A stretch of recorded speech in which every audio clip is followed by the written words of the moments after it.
సమ్మక్క మేము మేడారం వచ్చినాం. హాయ్ అందరూ ఎలా ఉన్నారు? నేనైతే చాలా బాగున్నాను. అండ్ ఇప్పుడు వచ్చేసి టైం ఎంత అవుతుందో చూపించానా ఒకసారి. అండ్ టైం వచ్చేసి 2:15 అయింది. అండ్ మేమైతే మేడారం బయలుదేరిపోతున్నాం. యాక్చువల్లీ ఇవాళ సండే కదా, రష్ బాగా ఉంటుంది అన్న థాట్తో కొంచెం ఎర్లీగా బయలుదేరుతున్నాం.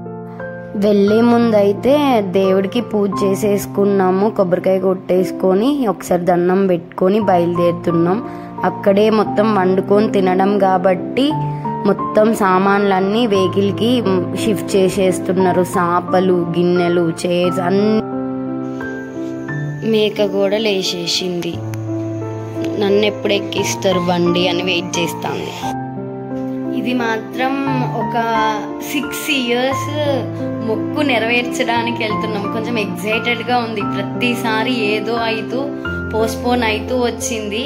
ఈసారి మాత్రం మంచిగా అమ్మవారి దర్శనం ఇవ్వాలి అని కోరుకుంటూ బయలుదేరుతున్నాం. జై సమ్మక్క సారక్క. మేమైతే మా 4 ఎత్తు బంగారం ఆల్రెడీ అమ్మవారికి పెట్టుకున్నాము. అందులోంచి అంత తీసుకెళ్ళలేము కాబట్టి ఎంతో కొంత అమ్మవారికి అప్పచెప్పడానికి ఇలా నెత్తి మీద పెట్టుకొని వెళ్ళాలి. కానీ మొత్తం వెళ్ళలేము కాబట్టి ఇంట్లో నుంచి అలా నెత్తి మీద పెట్టుకొని వెళ్ళి మళ్ళీ అమ్మవారికి ఇలానే సమర్పిస్తాం మనం.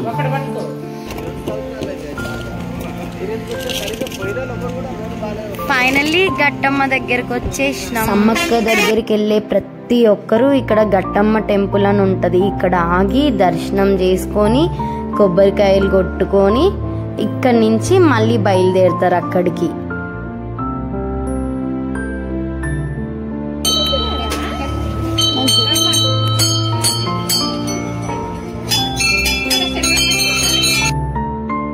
యాక్చువల్లీ టైం 3:30 కానీ క్రౌడ్ అయితే చూసారు కదా. జాతర టైం దగ్గరకు వస్తుంది కాబట్టి డే అండ్ నైట్ దర్శనం అవుతూనే ఉంది అమ్మవారు. అండ్ ఇంకా మేడారంకి అయితే స్టార్ట్ చేసేసాం జర్నీ. ఇంకా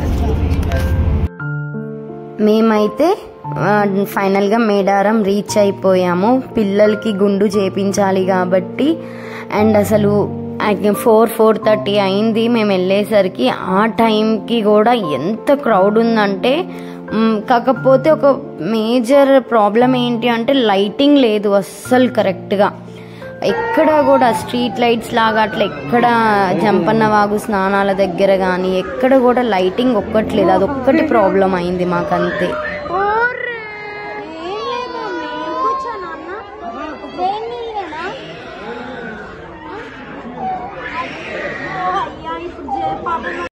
బాబు మాత్రం ఏం ప్రాబ్లం చేయకుండా మంచిగా చేయించుకున్నాడు. ఆ టైంలో నిద్ర లేపి డైరెక్ట్ తీసుకెళ్ళిన.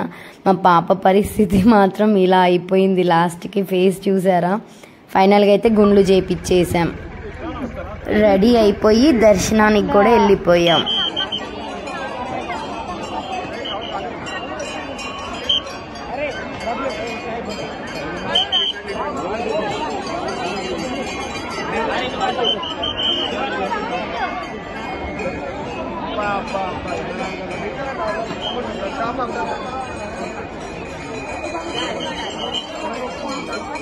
మేము రిటర్న్ అయ్యే టైంకి జంపన్న వాగు దగ్గర ఇలా ఉంది పరిస్థితి. కంటిన్యూస్ ట్యాప్స్ అక్కడ వస్తూనే ఉంటాయి. ఇంకా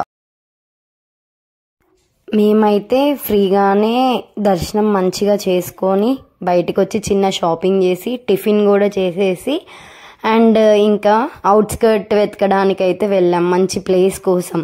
ఎప్పుడు వెళ్ళినా మేమేంటో మామిడి తోటనే వెతుక్కుంటాం. మళ్ళీ మామిడి తోటకే వచ్చేసాం. అండ్ ఇలా ఫ్యామిలీతో మంచిగా తోటలో ఇట్లా మంచి గ్యాదర్ అయ్యి వంటలు వండుకొని అందరం షేర్ చేసుకుంటూ పనులన్నీ అలా చేసుకుంటూ ఉంటే చాలా బాగుంటుంది కదా. ఇక్కడ వంట చేసేవాళ్ళు వంట అండ్ మంచిగా వెజిటేబుల్ కటింగ్ చేసేవాళ్ళు ఆ పని, అండ్ ఆడుకునే పిల్లలేమో ఆటలు, అండ్ సిట్టింగ్ వేసి ముచ్చట్లు పెట్టుకునే వాళ్ళు ఆ పని.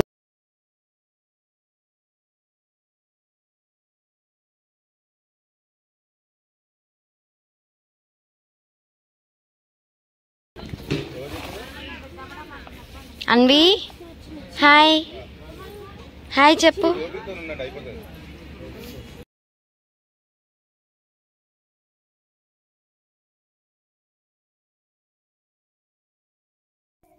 ఎంత గ్యాస్ మీద వంటలు చేసినా కూడా కట్టెల పొయ్యి మీద వండితే ఆ స్మోకీ ఫ్లేవర్ అది బాగుంటది కదా. ఒకటైతే అలా ట్రై చేసాము, చాలా బాగా వచ్చింది. వంటలన్నీ అయిపోయాక అమ్మవారికి మనం చేసుకున్నవన్నీ నైవేద్యంగా పెట్టేసి మనం కూడా తినేస్తాం. లంచ్ అయిపోయాక కజిన్ వాళ్ళ బాబు బర్త్డే ఉంటే సెలబ్రేషన్స్ కూడా అక్కడే కంప్లీట్ చేసాం. ఇది అండి ఈ వీడియో.